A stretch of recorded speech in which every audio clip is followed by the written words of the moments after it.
puissant, c'est un joueur qui joue en finesse. Bon, il a vu le gardien faire un pas, il voulait le placer à l'intérieur du pied. Je crois que ce n'était pas un mauvais choix. Voilà, c'est reparti donc avec le gardien. On s'approche de la 30e minute de jeu. Le match se complique un tout petit peu pour la RDC. Les capitaines qui récupèrent Ahmed Zouaoui. Ils sont partis. Ah, ils combinent bien. Ilongo Sadam, Bayo. Attention Bayo pour les capitaines Loa. Loa, qu'est-ce qu'il va faire? Ah oui, il y a un paquet de 3 joueurs libyens. Loa, qu'est-ce qu'il va faire? Mais non, ce n'est pas vrai.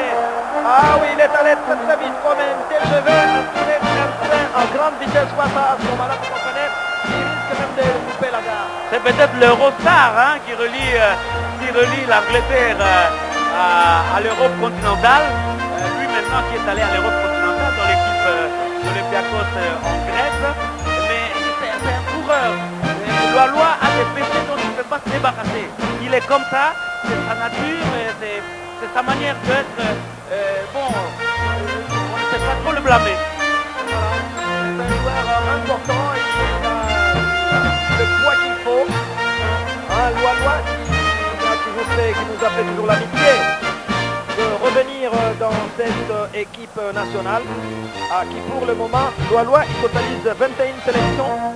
Il a marqué 4 buts avec cette équipe nationale contre le Botswana, contre la Guinée, contre le Togo et contre l'Éthiopie. Là c'est Baguetta, il garde tout son temps. Ah oui, les Leopards d'Afrique qui n'ont pas encore marqué un but et qu'il faut absolument chercher. Ah oui, il a encore un bon touché. Christophe qui va partir. Qu'est-ce qu'il va faire? À côté. Ah oui, là il a pris les risques. Il n'a pas voulu faire des passes. À ce niveau-là, je pense qu'il a bien frappé au but, mais le ballon a été mal cadré. Oui, quand on se retrouve dans l'axe central offensif du jeu, on ne peut pas perdre son temps à donner encore des passes latérales ou des transitions. Il faut frapper. Bon, c'est déjà 2 avertissements avec la frappe de Bayo. Et la force de pénétration de notre côté commence à venir. Et il faudrait maintenant encore commencer à pousser. Voilà, un coup franc accordé à la République démocratique du Congo à 14 minutes. Ah ouais, mais l'entraîneur, là, Fawzi Benzerti, l'entraîneur libyen, Chabani Nonda, qui n'a pas récupéré ce ballon.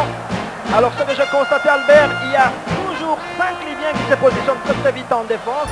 Dès qu'ils ont perdu le ballon, ils retournent vite et j'ai l'impression qu'ils ont du souffle à revendre. Je crois que c'est un problème de synchronisation dans leur jeu, tant sur le plan offensif que défensif.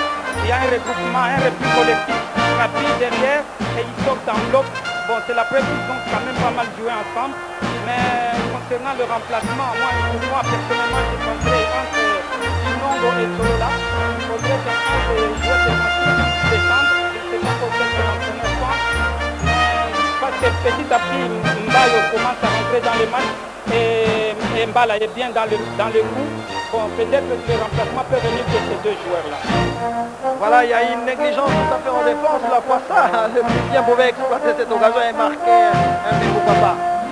Les deux ailiers de France, hein, l'ailier droit, Kinkela Damien, et le Toulousain de Ilunga Erita, me semble un peu gagné par la fatigue de chaleur. Il faut comprendre aussi que les joueurs qui ont voyagé il n'y a pas très longtemps, ils sont arrivés sous la chaleur, mais bon, j'ai l'impression que dans cette partie du match, ça commence un petit peu à plancher sous les ailes, et c'est ce qui démontre que les Libyens commencent maintenant à exploiter abondamment les ailes.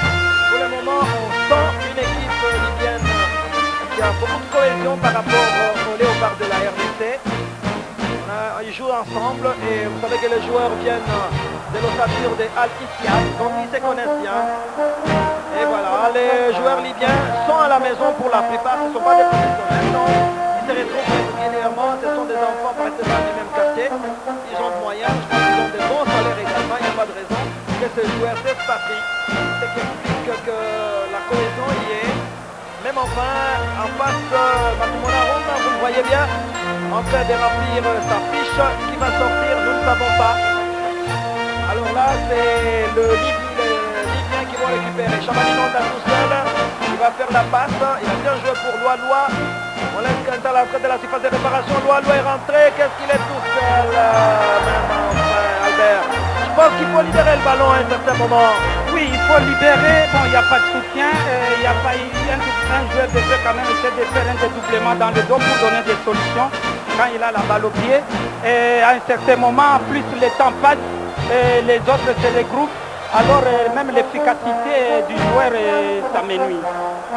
Troisième corner de la RDC. Une fois ça, il y a un changement qui s'annonce. Matou Monaroum qui remplace. On n'a pas vu. On attend. Voilà, c'est Mbayo Kibemba qui est remplacé par Matou Monaroum. Votre point de vue? Moi j'avais proposé peut-être enlever un demi-défensif qu'enlever un attaquant. Parce qu'en ce moment-là, on diminue toujours notre velléité offensive. On a besoin quand même de plus de joueurs à tempérament offensif. Donc Bayo, s'il était titulaire avec Matoumona dans l'entrejeu, le choix de l'entraîneur, il faut toujours le respecter. On le respecte, mais la RDC a besoin de la qualification cet après-midi. Vous savez, cet entraîneur, on doit le dire, n'a jamais entraîné cette équipe. Il arrive la veille, il part le lendemain, ce qui fait qu'il ne connaît pas de joueurs, même enfin. Déjà, les remplacements là posent un petit problème à l'équipe nationale, on va voir. Mais Cholo là, pour le moment, il se défend tant bien que mal, mais espérons que Matoumona va porter de long au moulin de Léopard. Oui, Matoumona, je crois que s'il est rentré, c'est davantage pour lui permettre de faire danser et d'amener dans tous les sens et d'animer le match. Et comme c'est un joueur qui a des passes très rapides, extraordinaires, et parfois même déroutantes, il pourrait éventuellement commencer à isoler les attaquants et donc on attend les résultats. Voilà donc Matou Monaroum qui va apporter du punch à cette équipe de la RDC. Et vous connaissez